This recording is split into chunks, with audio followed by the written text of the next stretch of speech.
Now, for years, the G's were getting blamed for this murder. He's a young lad.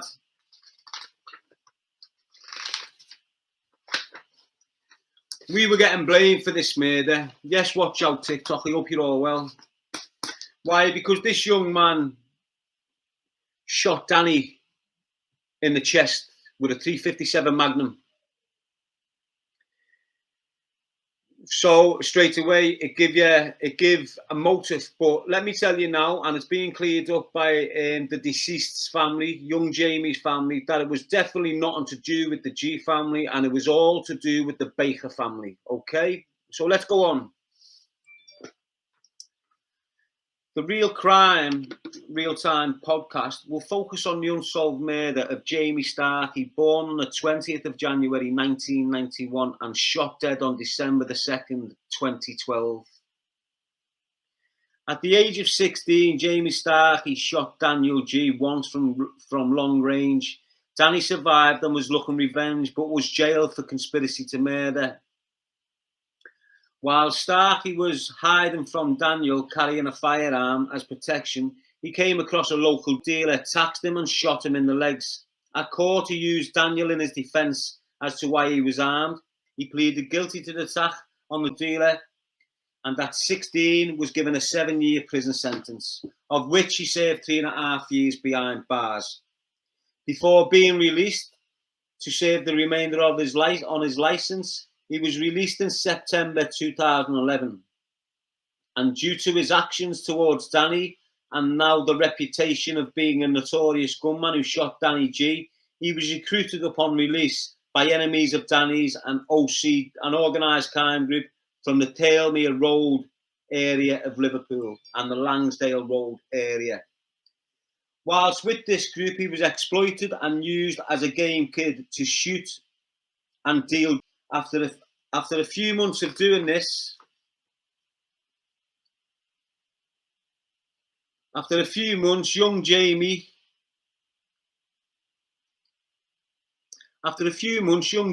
upset the leaders of the OCG by targeting one of them and slapping them. He then went on to be killed by the lads he called friends. Jamie, at the age of 20, had spent the evening at his family home, making plans for coming Christmas. He loved his 7-year-old sister and said goodnight.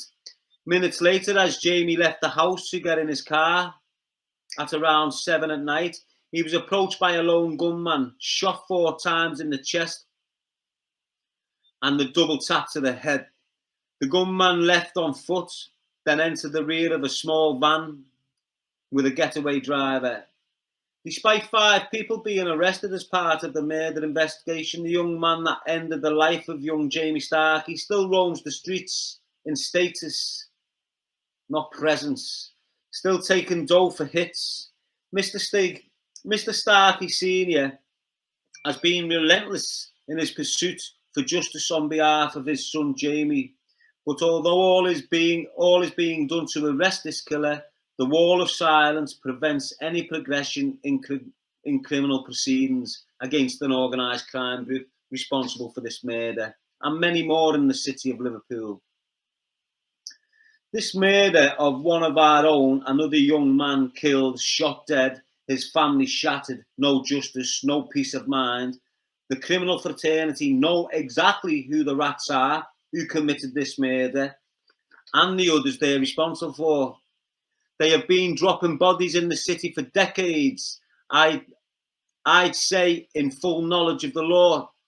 Mr. Starkey Sr. said it's destroyed his family. Jamie was a no-nonsense kid, morals intact, and did not deserve to be killed, just like many more unsolved murders, where dads, brothers, husbands and kids are being killed by our own, and it's only our own, the real Liverpoolians, who can prevent this snowballing in the years to come. Mr. Starkey, now in his 60s, still seeks justice and reaches out to the city of Liverpool for help, especially the ones in the know who has been hurt, harmed or put into debt by this organised crime group. Any information at all about this murder, small or big, do the right thing for Jamie, his dad and the city. I'm doing my bit, you do yours. Choose a life, not a knife. Within days, the talk of the city was the G's were responsible, in particular Daniel. But we all know this not to be the case. The blame lies firmly at the feet of the organised crime group mentioned.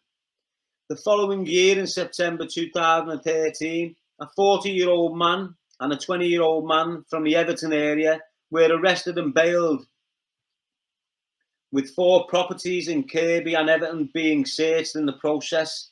In June 2013, while walking the lead to Liverpool Canal side, a witness stumbled across a red and white plastic bag that contained the 9mm Browning pistol that killed Jamie Starkey. The pistol had a silencer attached, as seen in the image on screen. Alongside the gun was stolen mobile phones and jewellery. The jewellery came from a robbery around the Manchester area. The handlers of the jewellery went to sell it to the OCG, but wasn't paid for it. The Manchester kids that never got paid were put in the picture by the OCG by putting the jewellery with the gun, hence sending the investigation towards Manchester. The kids from Manchester, Winshaw, were fuming, getting bumped for the jewellery because they was put in debt themselves. But they didn't murder Jamie. The killers have always been from Liverpool. In January 2014, police arrested a suspect, a 24-year-old man from the Vauxhall Road area of the city.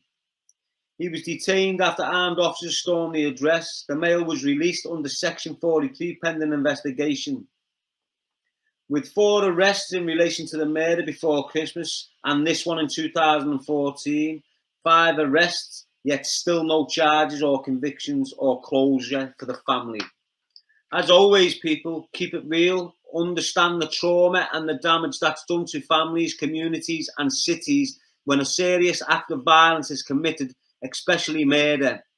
The ripple effect is horrendous and could go on and does go on for decades. For you responsible for the deaths of Jamie Starkey, your time will come, it always does.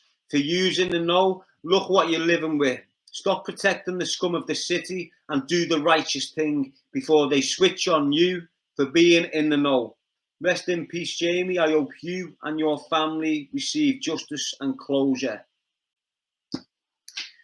So years and years and years ago, when I was around the likes of Lee Glover, Pancake Taylor, James Richardson, and so on and so forth, we were up to a lot of messes, granted. There was parcels everywhere. Anyway, Lee Glover used to get kilos of and give it to Pancake. He used to get them kilos by a man that's now being arrested called Tony Judge. You've probably heard of me speaking about Judgy a long, long time. Anyway, back in the day, Judgy would give Lee, he likes to call himself the teacher for whatever reason, so let's call him the teacher. Lee Glover, the teacher, used to get parcels off Judgy. Then parcels would go to him. He'd give them parcels to Pancake and all the other little kids off Scotty Road. Anyway, next door to Lee Glover's mum's house was one of Lee Glover's friends, and he used to put his guns in this house. You had a young lad called Singleton Turkey. You had a young lad called Singleton Turkey, yeah? And what's happened is that stash is being robbed. That stash is being stolen from the stash. So Pancake, Glover and all them are looking for the culprits that's robbed it. That's robbed the stash, yeah? So what happens, there's a little altercation, a few shots get let off at the house. There's a sit down, they find out that the people who got the gun sold to them was little Edward Dutton and Wayne Basnett. I know Eddie Dutton from years ago in prison. So little Eddie Dutton and Wayne Basnett was the people that was meant to have, well, not meant to, they purchased it off the kids that robbed them. So there's been a little plan hatched. Glover, Pancake, Spiff, they wanted the gun back and they wanted it back. They got in touch with Basnett and Basnett told them straight, you need to pay for them. So they decided, okay, we'll pay for them. So they needed someone, a middleman, to go up and negotiate this little transfer of goods. That person was Lyndon Nolan. Lyndon Nolan was sent up to the Coronation Pub in Ighton to meet Wayne Basnett. He went up there alone with a sum of money. When he's arrived, he's had the sum of money took off him. He's been kidnapped. He's been took into a house. He was on a couch. He was chopped to pieces, and then he was disposed of. His crime is still not being solved. His crime is still unsolved. Lyndon Knowles, his body hasn't been found. His body will never be found because it was chopped up and burnt. Unfortunately for his beautiful wife and his children, it's just another man in the city of Liverpool participating in organised crime groups who is shot dead. Now, we can all sit back and go, well, they're involved in that game. Let them be shot dead. No, it doesn't work like that. Yes, Sean Billy for becoming a member, thank you. It doesn't work like that, people. That man had children. Them children didn't know what their dad was doing. Them children have lost a big part of their life. A man brings stability to kids' lives. A man brings security to children's lives. Them children have lost that. Do you understand what I'm saying? So years ago, you got the Lyndon Nolan murder and you've got the Wayne Basnett murder. Wayne Basnett was killed by the Eves kids, weren't he? The Eves kids were arrested on Wayne Basnett's murder. They tracked his car, they followed him, and they put him to bed. They got found not guilty on a few technicalities. They got back out. They started running around the city thinking they were mad. They were working with the lamb. They went abroad for 2 days, come back with the lamb after meeting the Kinnington cartel.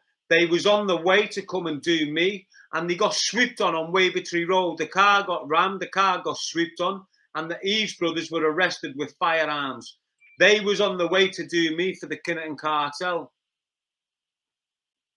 They got arrested, they got placed in custody, and I don't know where they are now. They're probably free right now. No, they've probably got a few years left.